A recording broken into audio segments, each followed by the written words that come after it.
Welcome back. Now, the Independent Electoral Commission says that it is ready to hold the 2021 local government elections despite challenges posed by the COVID-19 pandemic. Now, the IEC unveiled the municipal election campaign under the tagline, "Every Voice Together," with a mobilization campaign aimed at encouraging eligible voters to register and to participate in the elections, which are scheduled for the 27th of October. Now, voter registration has been planned for the 17th and 18th of July, and it is estimated that some 15 million eligible voters actually remain unregistered. And the unveiling comes at a time when some political parties have called for a postponement of the elections due to the COVID-19 pandemic. They've also criticized the IEC for forging ahead with the elections, and this before the expected release of the report by former Deputy Chief Justice Dikgang Moseneke into whether or not it is conducive to hold free and fair elections during this pandemic. So for more on this, we join on the line by Ebrahim Fakir, who is Director of Programs at the Auwal Socio-Economic Research Institute, ASRI. Thanks so much for speaking to us. And, well, you have electricity, so it's not on the line. It is actually via Zoom. Good morning, Ebrahim. Good morning, Sakinah. Thankfully, yes, it was touch and go there for a moment. There was a possibility that I wouldn't have been able to join you. So we are grateful for little mercies at this time, and probably going into an election. So let's just start at the end of that introduction that I gave there, Ebrahim.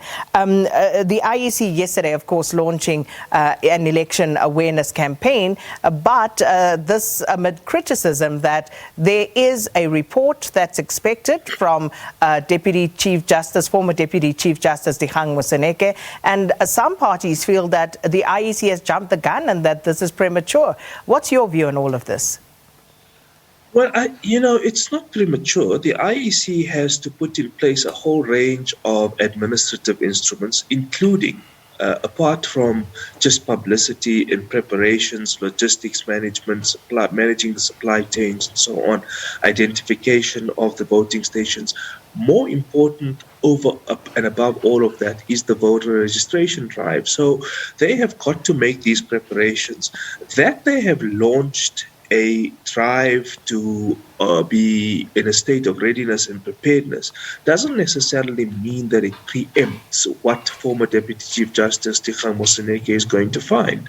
So a postponement could still well be on the card. That doesn't preclude the fact that the IEC goes ahead with making its preparations and launching a campaign in order to launch voter registration processes, which, by the way, is ongoing. So this is just to signal a greater set of intensified activities towards voter registration. But apart from that, there's also the question of preparedness in terms of delimitation. That means, preparing the boundaries of different wards, getting in place some kind of logistics and supply chain routines, trying to ensure that they have plans in place for election materials, balloting materials, printing, distribution plans, and so on. So there's a lot that goes into an election beyond what you and I possibly see and think about in terms of going out to vote and so on. So this preparedness does not signal either one way that it will proceed or that it will be delayed.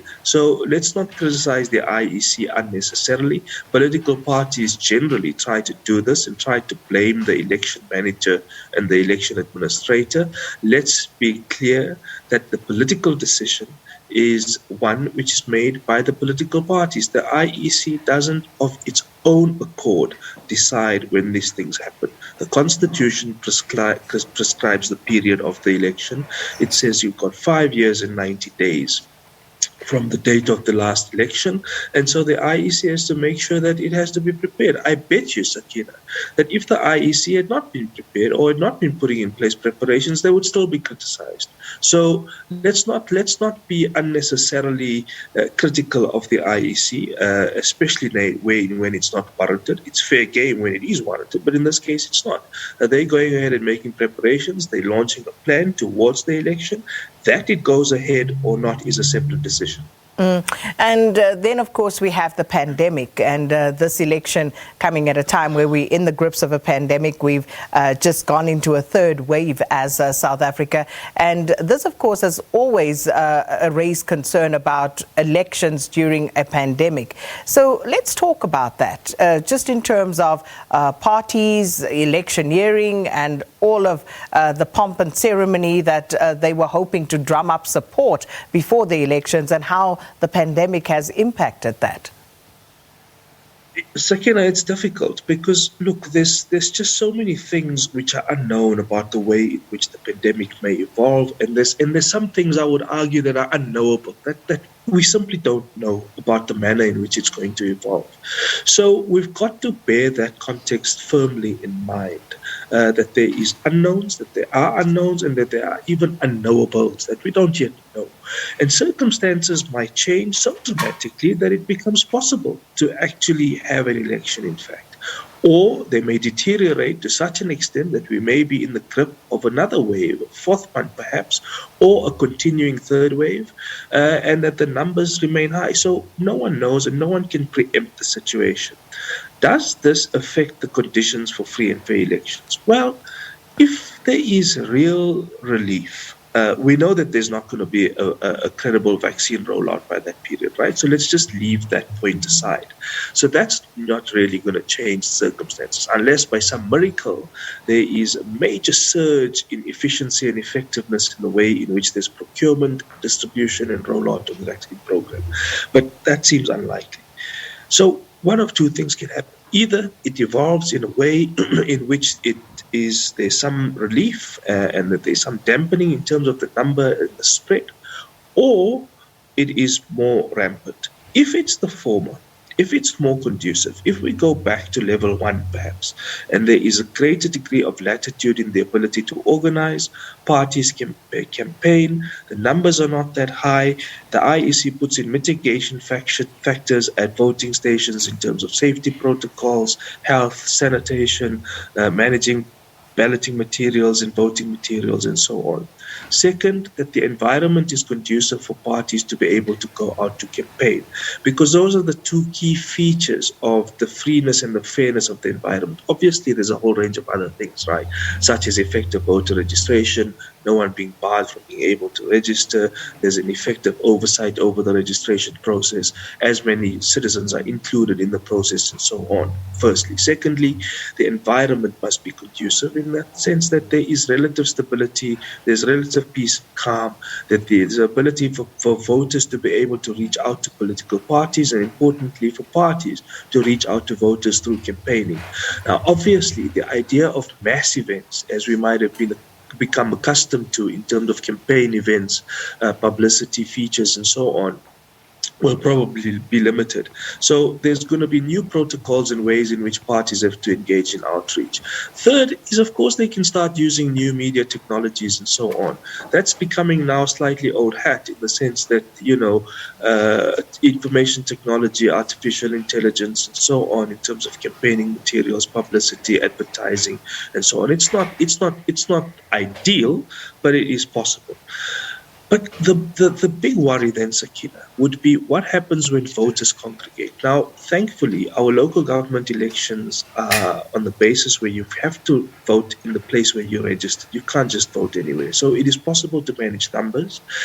However, you could have options of increasing the number of voting stations which become available, so it reduces the flow of voters, or you can spread the election over 2 days instead of one, and then concentrate the glut of voters. The problem with that is that it might sort of raise issues around the storage of balloting materials, fears of ballot stuffing, fears of electoral tampering, administrative irregularities, security of the balloting papers and ballot materials. And, in a fractious society like ours, where parties are just at the ready to blame someone else for their own woeful performance, the likelihood is that it could become a major flashpoint for conflict. And so that's a real worry over and above the fact that it could become potentially a super spreader event. So, speaking about the unknown and the unknowables, let's say a worst case scenario comes to pass and we cannot go to an election. what are the options? What are the alternatives that could then come into play? Well, one, Sakinah, is that some people argue that there will definitely need to be a constitutional amendment around a prescription of the period in which elections happen. That is one argument. There is another argument which says that you can invoke what is an accepted international jurisprudence, a thing called the dictum of necessity, where because of circumstances, because of the context of either natural disaster or, in this case, a pandemic, or a range of other factors which don't ensure that the conditions for hosting a free, fair, credible election are available, and that these are unavoidable. It's not as if it's a manufactured crisis. It's not if it's a man-made. It's not if it is containable. Now, on one hand, potentially some arguments might say that it is containable. You got the failure of a credible government vaccine rollout in terms of minimizing the effects of the pandemic. That's one argument. And then it says, well, then you can't invoke this dictum of necessity. Another says, well, the reality is that international procurement has been difficult of vaccine. That has affected the distribution and effective rollout locally. So perhaps there is this disaster, this point of disaster, to extend the provisions of the Disaster Act, and then to have a deputation which has, after a resolution made in Parliament, along with the preparations of the IEC, to make an application to the Constitutional Court to extend the period of elections to hold the election at least for 8 to 10 months, so that either there is at least by then a credible vaccine rollout, or the conditions are such that the pandemic spread is subsided to such an extent that it becomes conducive. So invoking this dictum of necessity is one option. Of course, there are strict timelines to this. So you can't just go and say, well, there is the state, so it will be needlessly, endlessly postponed, because that is to buy into the argument which some parties by stealth are trying to impose on the system, and that is to say, well, let's postpone the elections and harmonize or synchronize them and have them all at once, as some parties want. Now, that's a very bad idea, but it's a completely separate discussion. But it's a bad idea to harmonize and synchronize the elections. Of course, we know because of the pure proportional representation system and because of higher turnouts at national elections, it works to those parties' advantage. But in essence, it's a very bad idea. But they by stealth want to sort of work towards that argument. And I think that would be a pity indeed. So the best case scenario is to invoke the dictum of necessity, extend by 8 to 10 months at the maximum, provide the court with reasons why. Of course, those are self-evident. Provide the timelines, have an order which suggests the extension of the current term of office, which is also not ideal. One doesn't want that. And some people fear that this might create a precedent for willy-nilly postponing elections or doing away with them altogether in the future. That shouldn't be a fear, because this has certain regulatory requirements which have to be satisfied, and the Constitutional Court will ultimately have to decide on whether that is possible or not. And of course, all factors will be taken into account, including the report and the findings of former Deputy Chief Justice Moseneke. And then, of course, the IEC also indicating yesterday, Ebrahim, that the major focus will be on getting first-time voters to register. And 15 million voters, or people who may be eligible to vote, remain unregistered. What does that story tell us?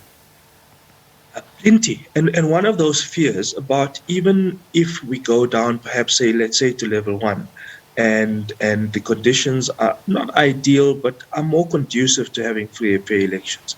The reality is, what's going to be the impact going to be on voter turnout? And if you look at the last national elections, in which our voter turnouts in national elections have generally been quite high, it dipped fairly significantly. So you in fact have calculations which suggest that, of those people who registered but simply didn't turn out, and add that to the figure of those voters who were simply not registered, that number outweighs the number of people who voted for the largest party, for the majority party, or the governing party.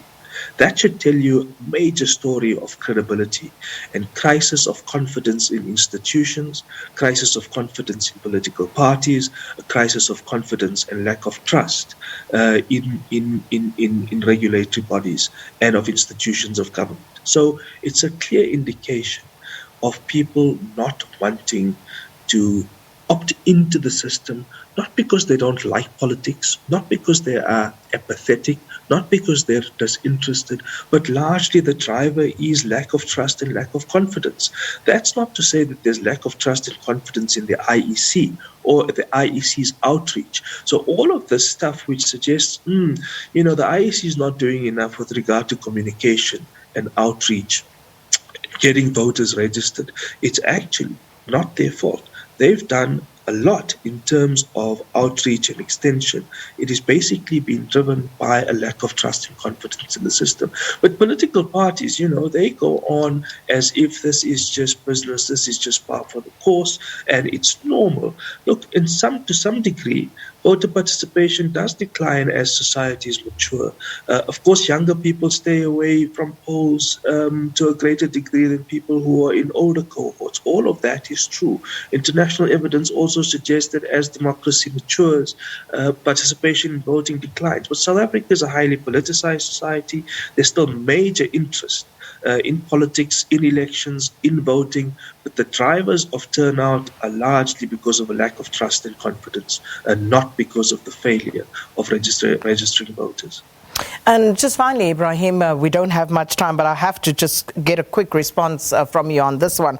The Multi-Party Democracy Fund and Herman Mashaba's action essay, threatening to take the IEC to court over this one. Well, you can't take the IEC to court. It's not the IEC's problem. This is a decision which is made by political parties in Parliament. By all means, go to court to contest it. Now, the provisions of the fund are set in regulation. The overall architecture has been decided upon by the political parties. Now, sure, in terms of the Public Funding Act, the formula is completely skewed. And if that simple proportional formula is going to be used to court on the democracy fund, of course it would be a pity because it majorly disadvantages the smaller parties and new entrants to the market, serious ones for that matter. So there does need to be a rethinking about the formula. But this is a problem of the political parties and the politicians, not of the IEC. You can't blame the election manager, the regulator, and the administrator for political decisions which are made by parties. Well, we'll have to leave it there. No doubt we'll be engaging a lot more as we move towards that election date, whether it actually happens or not. But thanks so much for your time this morning. Ebrahim Fakir is, of course, Director of Programs at the Auwal Socio-Economic Research Institute, ASRI, talking to us about this year's municipal elections. That's where we're going to leave it. Our SABC2 viewers, please take care, please be warm, be safe, and don't forget, starting right now, we are going into stage 3 load shedding starting at 8. So goodbye. Hope to see you again tomorrow morning.